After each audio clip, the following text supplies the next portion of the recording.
السلام علیکم ورحمۃ اللہ تعالی وبرکاتہ۔ مرکز اہل سنت جامعہ رضویہ منظر اسلام کے یوٹیوب چینل ہم سبق درس نظامی میں آپ کا خیر مقدم ہے۔ پیارے بچوں، آپ میں سے جنہوں نے اب تک ہمارے چینل کو سبسکرائب نہیں کیا ہے وہ ضرور سبسکرائب کر لیں اور اپنے ساتھیوں سے بھی شیئر کریں اور بیل آئیکن بھی ٹچ کر دیں تاکہ ہر اپلوڈ کی نوٹیفیکیشن آپ تک پہنچ سکے، اور اپنے ساتھیوں سے بھی شیئر کریں اور بات پسند آئے تو لائک بھی کریں۔ اب آپ کو جامعہ رضویہ منظر اسلام کے ایک اہم اور ماہر استاذ حضرت مفتی محمد قمر صاحب آپ حضرات کے روبرو ہوں گے۔ وہ آپ کو تلخیص المفتاح جو بلاغت کی ایک مشہور ترین کتاب ہے وہ پڑھائیں گے۔ آپ حضرات ان سے غور سے سنیں اور اپنی کتاب کو یاد کریں۔ بسم اللہ الرحمن الرحیم والاصل فی الاول النص علی المثبت والمنفی۔ یہاں سے مصنف علیہ الرحمہ جو قصر کے 4 طریقے بیان کیے گئے ان میں فرق کو اجاگر فرما رہے ہیں۔ فرماتے ہیں پہلا فرق تو آپ نے کل کے اخیری سبق میں ملاحظہ کر لیا کہ تقدیم جو اس میں طریقہ تھا جو ایسا طریقہ تھا جس کو کلام سے سمجھا جائے گا، لیکن باقی جو اور 3 طریقے تھے قصر کے وہ ایسے طریقے تھے کہ جن کو وضع کیا گیا ہے حصر ہی کے لیے۔ تو پہلا فرق تو یہ تھا کل۔ آج جناب والا مصنف علیہ الرحمہ اور فرق بیان فرماتے ہیں کہ پہلے والے قصر کے طریقے میں، یعنی کہ جہاں پر ہم قصر عطف کے ذریعے سے حاصل کریں، قصر عطف کے ذریعے سے حاصل کریں تو اس میں جناب والا شرط یہ ہے کہ مثبت اور منفی دونوں کو ظاہر کیا جائے، مثبت کو بھی ظاہر کیا جائے منفی کو بھی ظاہر اور منفی کو بھی ظاہر کیا جائے، مثبت کو بھی اور منفی کو بھی ظاہر کیا جائے۔ لیکن جناب والا اس کے علاوہ جو 3 طریقے ہیں ان 3 طریقوں میں صرف اور صرف مثبت کو تو ظاہر کیا جائے گا، منفی کو نہیں۔ ہو گیا بھائی فرق ایک اور یہ، یعنی کہ عطف کا طریقہ اگر ہم قصر کے لیے استعمال کرنا چاہتے ہیں تو وہاں پر مثبت کی بھی صراحت کرنا ہوگی اور منفی کی بھی صراحت کرنا ہوگی۔ مثلا ہم نے کہا زید کاتب لا شاعر، تو زید کاتب یہ مثبت ہوا یا نہیں؟ اور آگے کیا کہا؟ لا شاعر، شاعر نہیں، تو یہ کیا ہو گیا؟ منفی۔ تو پہلا والا جو طریقہ ہے قصر کا یعنی کہ عطف، اس میں جناب والا مثبت اور منفی دونوں کی صراحت کیا ہے؟ ضروری ہے۔ اب یہ صراحت کہیں چھوڑی جائے گی جبکہ اس صراحت کو جناب اس صراحت کا استعمال کیا ہو وہاں پر متعذر ہو، تب ایسی صورت میں چھوڑا جائے گا اس صراحت کو، ورنہ تو مثبت اور منفی دونوں ہی چیزوں کو ظاہر کیا جائے گا۔ جیسا کہ کہا جائے مثلا آپ جناب والا یہ علم رکھتے ہیں کہ زید یعلم النحو والتصریف والعروض، کہ زید نحو بھی جانتا ہے، صرف بھی جانتا ہے اور عروض بھی جانتا ہے، حالانکہ معاملہ یہ ہے کہ زید صرف اور صرف نحو جانتا ہے۔ تو آپ کیا کہیں گے؟ زید یعلم النحو لا غیرہ، زید صرف نحو کو جانتا ہے، لا غیرہ اس کے علاوہ کو نہیں۔ یا جناب والا زید علم نحو کو جانتا ہے اور آپ یہ سوچتے ہیں کہ عمر بھی علم نحو کو جانتا ہے، بکر بھی علم نحو کو جانتا ہے، تو آپ کیا کہیں گے؟ تب بھی آپ یہی کہیں گے زید یعلم النحو لا غیرہ، زید ہی علم نحو کو جانتا ہے، زید کے علاوہ کوئی نہیں جانتا۔ تو دیکھو صراحت ہے یا نہیں ہے؟ زید یعلم النحو مثبت ہے یا نہیں ہے؟ اور لا غیر منفی۔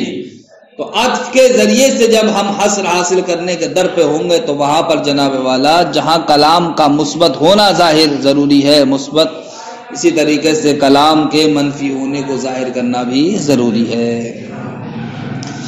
والاصل فی الاول، قصر کے پہلے طریقے یعنی کہ عطف میں اصل یہ ہے، شرط یہ ہے کہ النص علی المثبت والمنفی، کہ مثبت اور منفی دونوں کی صراحت ہو، دونوں کی کما مرہ، جیسا کہ ما قبل کی مثالوں میں آپ نے دیکھا ہوگا، فلا یترک الا کراہۃ الاتناب،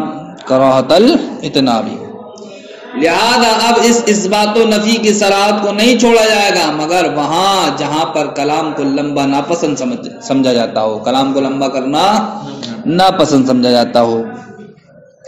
کما اذا قیل، جیسا کہ جب کوئی انسان سوال کرے کہ زید یعلم النحو والتصریف والعروض، کہ زید نحو جانتا ہے، صرف جانتا ہے، عروض جانتا ہے، حالانکہ وہ صرف و صرف کیا جانتا ہے؟ نحو جانتا ہے، تو آپ کیا کہیں گے؟ حاصل کے طور پر یہی تو کہیں گے زید یعلم النحو لا غیر، یا آپ سے کوئی کہے زید یعلم النحو وعمر وبکر، کہ زید بھی علم نحو جانتا ہے، عمر اور بکر یہ بھی علم نحو جانتے ہیں، تب بھی آپ کیا کہیں گے؟ زید یعلم النحو لا غیر۔ اس سے دکھانا صرف اور صرف یہ ہے کہ اثبات اور نفی دونوں کی صراحت کی جائے گی عطف میں۔ جب ہم قصر کا مطالبہ کریں یا قصر کو طلب کریں عطف کے ذریعے سے، تو وہاں پر اثبات کا بھی ظاہر کرنا ضروری ہے اور نفی کا بھی ظاہر کرنا ضروری ہے۔ فتقول فیما، تو دونوں ہی سوال کے جواب میں آپ کہیں گے زید یعلم النحو لا غیر، او نحوہ، یا اس جیسی اور دوسری کوئی بات کہہ سکتے ہیں۔ وفی الثلاثۃ الباقیۃ النص علی المثبت فقط، لیکن عطف کے علاوہ جو تین طریقے بچے، استثناء، نفی اور انما اور تقدیم، ان میں جناب والا صرف و صرف مثبت کو ظاہر کرنا تو ضروری ہے، نہ کہ منفی کو۔ تو صراحت کس کی جائے گی؟ صرف مثبت کی۔ والنفی لا یجامع وفی الثلاثۃ الباقیۃ، باقی تینوں طریقوں میں النص علی المثبت فقط، مثبت پر ظاہر، یا یہ کہہ لو مثبت کو ظاہر کیا جائے گا فقط، صرف و صرف، منفی کو نہیں۔ والنفی لا یجامع الثانیہ لأن شرط المنفی بلا الا ان یکون منفیا قبلها بغیرها ویجامع الاخیرین۔ تیسرا فرق عطف میں سے جناب والا آپ جانتے ہیں ایک لفظ لا بھی ہے، لا اللہ کائے کے لیے آتا ہے، یہ نفی کے لیے آتا ہے، کائے کے لیے آتا ہے، نفی کے لیے۔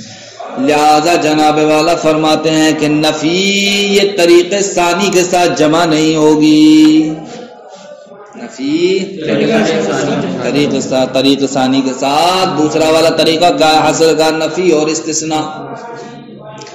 اگر ہم یہ کہیں کہ زید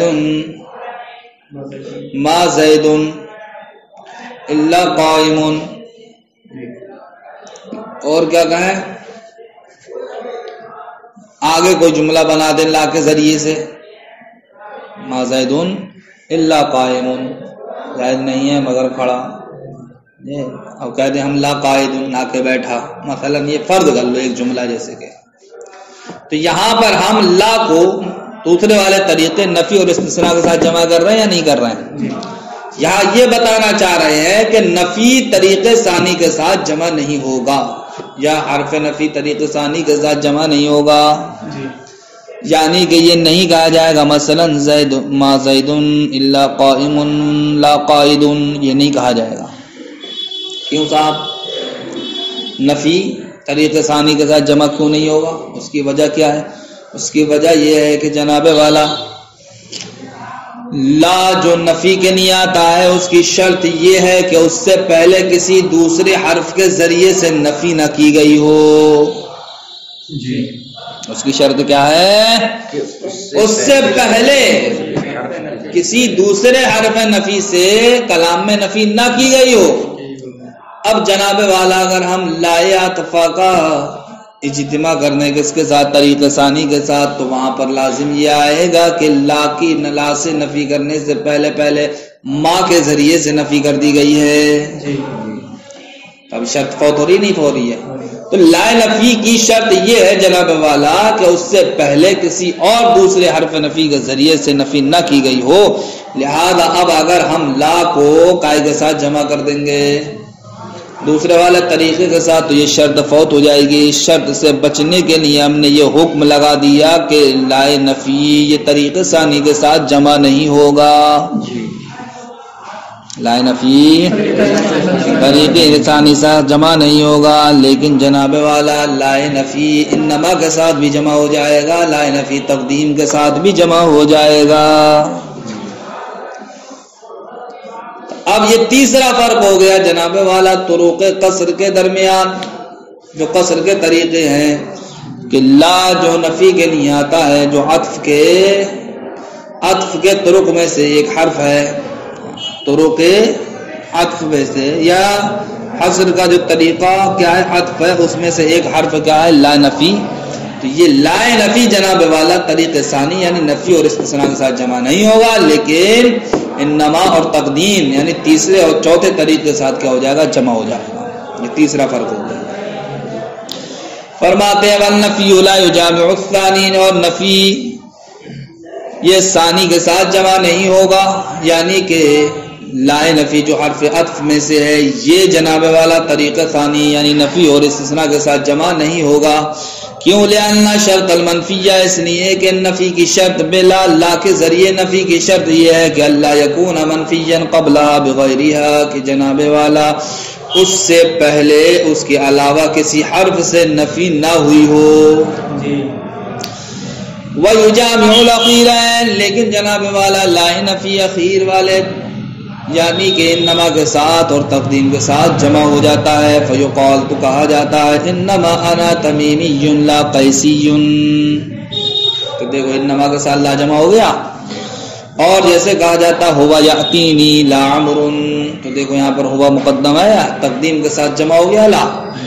کیوں؟ لأن النفی فیہما غیر مصرح بہ, اس لیے کہ جناب والا ان دونوں میں یعنی کہ طریقہ ثالث اور طریقہ رابع کے ساتھ لائے نفی کیوں جمع ہو جاتا ہے؟ اس لیے جمع ہو جاتا ہے کہ ابھی تم نے پڑھا تھا کہ طریقہ ثالث ہو یا طریقہ رابع, اس میں صرف و صرف اثبات کی صراحت کی جاتی ہے, نفی کی نہیں. کائے کی جاتی ہے؟ اثبات کی صراحت کی جاتی ہے, نفی کی نہیں کی جاتی. جب نفی کی نہیں کی جاتی تو اب لائے نفی لانے میں کوئی پریشانی نہیں ہے, اس لیے کہ لائے نفی کی تو شرط یہ تھی کہ اس سے پہلے کسی اور حرف کے ذریعے سے نفی نہ کی گئی ہو. تو طریقہ ثالث میں جناب والا صرف و صرف اثبات ہے. اسی طریقے سے کلام رابع میں بھی صرف و صرف اثبات کی صراحت ہے, نفی کی صراحت ہی نہیں ہے. جب نہیں ہے تو اب لائے نفی لانے میں کوئی پریشانی نہیں ہے, اس لیے لائے نفی طریقہ ثالث اور طریقہ رابع کے ساتھ جمع ہو جاتا ہے. سمجھ گئے؟ لأن النفی, اس لیے کہ نفی فیہما ان دونوں میں, کون سے دونوں میں؟ طریقہ ثالث اور طریقہ رابع میں غیر مصرح بہ, اس کی صلاحت نہیں کی گئی ہے. کما یقال, جس طریقے سے یہ کہا جاتا ہے امتنع زید عن المجیء لا عمر, کہ زید آنے سے رک گیا نہ کہ عمر. تو یہاں پر دیکھو جناب والا لا لایا گیا نہیں لایا گیا, حالانکہ امتنع یہ کائے پر دلالت کرتا ہے, نفی پر دلالت کرتا ہے, کائے پر. لیکن کلام کیا ہے یہ امتنع زید عن المجیء, مثبت ہے یا نہیں ہے؟ صراحت یہاں پر اثبات کی ہے, صراحت اثبات کی ہے جناب والا. تو پتہ چلا کہ جب یہاں پر صراحت نفی کی نہیں ہے تو لا امر لے آئے.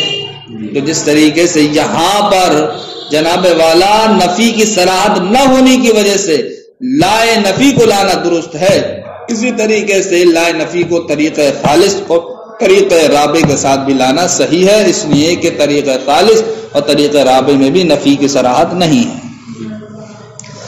السکاکی شرط مجامعتہ للثالث, سکاکی نے جناب والا شرط لگائی ہے اس کے کائے کے ساتھ خاص ہونے کی.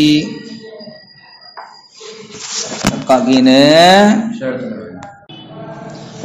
لائے نفی کے طریقہ ثالث کے ساتھ جمع ہونے کی شرط یہ لگائی ہے کہ جناب والا وصف ایسا نہ ہو جو موصوف کے ساتھ خاص ہو, وصف ایسا نہ ہو جو موصوف کے ساتھ, یعنی کہ اگر وصف ایسا ہوا جو موصوف کے ساتھ خاص ہوا تب ایسی صورت میں لائے نفی یہ طریقہ ثالث یعنی کہ انما کے ساتھ جمع نہیں ہوگا. جی ابھی تک تم نے کیا پڑھا تھا؟ مطلقاً پڑھا تھا نہیں پڑھا تھا؟ کہ لا نفی طریق ثالث اور طریق رابع کے ساتھ جمع ہو جائے گا، پڑھا نہیں پڑھا ابھی؟ لیکن سقاقی نے یہ شرط لگا دی کہ لا نفی طریق ثالث کے ساتھ ایسی جمع نہیں ہو جائے گا، بلکہ شرط یہ ہے کہ جناب والا اس میں جو وصف ہو وہ وصف موصوف کے ساتھ خاص نہ ہو۔ اگر وصف موصوف کے ساتھ خاص ہوا تب ایسی صورت میں لا نفی انما کے ساتھ جمع نہیں ہوگا۔ جس طریقے سے انہوں نے مثال پیش کی ہے، انما یستجیب الذین یسمعون، وہی لوگ دعوت کو قبول کرتے ہیں، الذین یسمعون، جو لوگ سنتے ہیں، جو لوگ سنتے ہیں۔ تو دیکھو یہاں پر الذین یسمعون، سننے والے، یہ کیا ہو گئے؟ موصوف، سمجھ گئے؟ دعوت کو قبول کر لینا یہ کیا ہو گیا؟ صفت۔ لیکن یہ ایسا وصف ہے جو موصوف کے ساتھ کیا خاص ہے، لہذا وہ کہتے ہیں یہاں پر لا نہیں لایا جا سکتا، یہ نہیں کہہ سکتے انما یستجیب الذین یسمعون، لا الذین لا یسمعون یہ نہیں کہہ سکتے۔ اس کے نزدیک سقاقی کے نزدیک کیوں نہیں کہہ سکتے؟ اس لیے کہ یہاں پر وصف ایسا ہے جو موصوف کے ساتھ کیا ہے؟ خاص ہے۔ لیکن عبد القاہر کہتے ہیں جناب والا، ہاں اگر وصف ایسا ہو جو موصوف کے ساتھ کیا ہو؟ خاص ہو، تب ایسی صورت میں یہ حکم نہیں ہے کہ لا انما کے ساتھ جمع نہیں ہو سکتا، بلکہ حکم یہ ہے کہ لا کا نہ لانا مستحسن ہے۔ لا کا نہ لانا ایسا نہیں ہے کہ لے آؤ گے تو صاحب کوئی منادی والا کام کر لیا، نہ لانا مستحسن ہے۔ جس طریقے سے جہاں پر جناب والا وصف موصوف کے ساتھ خاص نہ ہو تب ایسی صورت میں انما کے ساتھ لا کو لانا مستحسن ہے، اسی طریقے سے جناب والا جب وصف کیا ہو کسی موصوف کے ساتھ خاص ہو تب بھی ایسی صورت میں لا کو انما کے ساتھ نہ لانا یہ کیا ہے؟ مستحسن ہے۔ تو عبد القاہر نے جبکہ وصف کیا ہو موصوف کے ساتھ خاص ہو لا کو لا کے نہ لانے کو مستحسن قرار دیا ہے، ایسا نہیں کہا ہے کہ صاحب لا کا لانا جائز ہی نہیں ہے، لیکن سقاقی نے کیا کہہ دیا؟ لا کا لانا محال ہے۔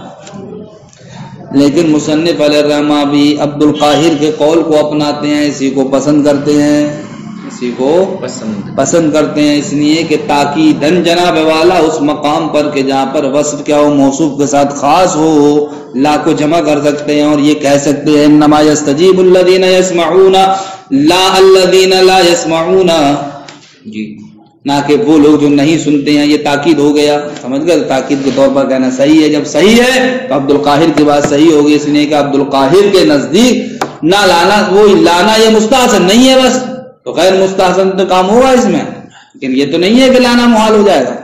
جی السقاقی شرط مجامعاتی للثالث، سقاقی نے جناب والا لام کو طریق ثالث یعنی کہ انما کے ساتھ جمع کرنے کی شرط یہ لگائی ہے کہ اللہ یکون الوصف، کہ وصف مختصم بالموصوف ایسا نہ ہو جو موصوف کے ساتھ خاص ہو، جیسے انما یستجیب الذین یسمعون میں عبد القاہر کہتے ہیں لا تحسن فی المختص، لا نفی کو انما کے ساتھ جمع کرنا مستحسن نہیں ہے وہاں پر جہاں پر وصف کیا ہو موصوف کے ساتھ خاص ہو، صرف مستحسن نہیں ہے۔ کما تحسن ہو، جس طریقے سے مستحسن ہے لا کو انما کے ساتھ جمع کرنا وہاں پر جہاں وصف موصوف کے ساتھ خاص نہ ہو۔ بہذا اقرب، عبد القاہر کی بات ہی کیا ہے؟ زیادہ ذہن کے قریب ہے، اسی کو مصنف بھی کیا کرتے ہیں؟ اپناتے ہیں۔